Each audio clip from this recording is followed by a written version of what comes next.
পর মন চাচ্ছে, ওই জন্য চলে আসলো আজকে। এ হলো ফ্রেন্ড আমার, এই পিছনে আরেকজন লোক আছে, উনি বলতেছে যে ওনাকে না নেওয়ার জন্য, ওই জন্য যেরকম সেরকমই। এখানে আপনারা যদি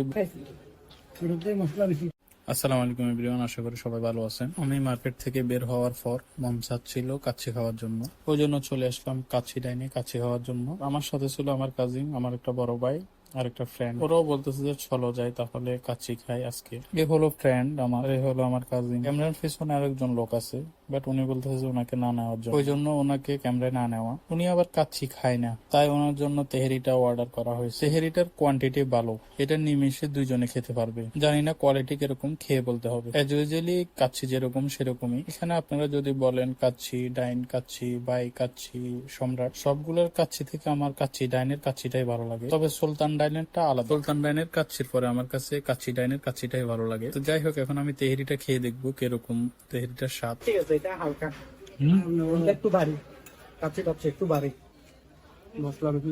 এটা হালকা, এগুলা খাইছি এটাতে মশলা বেশি, এগুলাতে মজা খারাপ। কেন্দ্রে দিয়ে মজা, হ্যাঁ কেন্দ্রে দিয়ে মজা। না, এটা মজা, এটা হালকা, এটা ভালো। যার জন্য এই তেহেরিটা নেওয়া হয়েছে তার কাছে ভালো লাগতেছে, আমার কাছে কিন যেন ভালো লাগতেছে না। যার জন্য নেওয়া হয়েছে তার কাছে ভালো লাগলেই হলো। তো আজকে এতটুকুই, সবাই ভালো থাকবেন, সুস্থ থাকবেন, আল্লাহ হাফেজ।